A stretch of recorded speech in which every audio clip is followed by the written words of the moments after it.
పక్క రాజ్యాలు మరి ఎంతో రాజులు ఇద్దరు కూడా ఇరువుగారు కూడా ఎంతో పరిపాలన బాగా చేసేవారు. అయితే అనుకోకుండా మరి ఆ రాజ్యాలలో విపరీతమైన కరువు వచ్చింది. అప్పుడు ఆహారం కొంచెము ప్రజల దగ్గర లేకపోతే మరి రాజు ఉంచుకున్న దాన్ని పంచేవాడు. అయితే ఒక రాజు మాత్రం ఏం చేసేవాడంటే ఫ్రీగా అన్నం పెట్టేవాడు కాదు. ఏదో ఒక పని చేయాలి మీకు చేతనైంది. అది పిడకలు వేసేది కానీ ఏదైనా కానీ ఏది చేయలేకపోతే వీళ్ళందరూ బాగుండాలని కూర్చొని ధ్యానం చేయమనేవాడు. మీకు పని చేయలేని చేతగాని వారు ధ్యానం చేయాలి. ఏ విధంగా సోమరిగా ఉంటే లేదు అన్నము అని చెప్పేవాడు ఒక రాజు.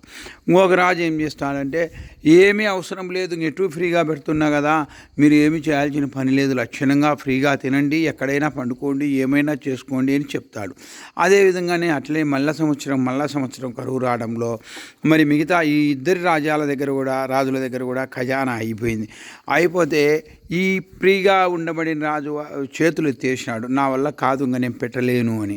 అప్పుడు వీళ్ళకి ఏమీ బయటికి పోతే ఏమి దిక్కు తోయడం లేదు, ఏమి పని చేత కాదు, ఏమి చేసుకోలేక నానా ఇబ్బందులు పడి నానా అవస్థ పడుతున్నాడు.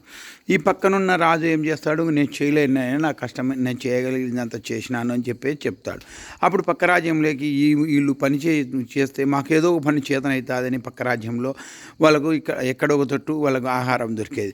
ఈ సోమరిపోతులకు లాస్ట్గా ఆహారం లేక చాలా ఇబ్బందులు పడి ఎంతో నీచమైన పరిస్థితులకు ఇబ్బంది గురి కావడంతో ఎంతో బాధపడినారు. ఆ రోజే పక్కరాజు మాటలు వినింటే బాగుపడింది కదా, మనం ఏదో కష్టం చేసింటే కొంతవరకు అన్ని విధాలా బాగుండు కదా అన్నట్లు వాళ్ళు అనుకునేవాళ్ళు. ఆ రోజు ఆకులు అది చేతులు కాలినాక ఆకులు పట్టుకుంటే ఏమవుతుంది అన్నట్టు మన పరిస్థితులు కూడా అంతా కూడా మనం సోమరిపోతులం అయిపోతున్నాం. అన్నిటికన్నా ప్రమాదకరమైన జబ్బు ఏదైనా ఉంది అంటే అది సోమరితనమే. ఆ సోమరితనానికి కారణము ఎవరు చేస్తున్నారో మరి ఆ పరమేశ్వరునికే తెలుసు. సోమరితనం ఎక్కిపోతుంది, ఇంకా జబ్బును కొనకొచ్చుకున్నట్టు మనం సోమరితనానికి అలవాటు పడిపోతున్నాం.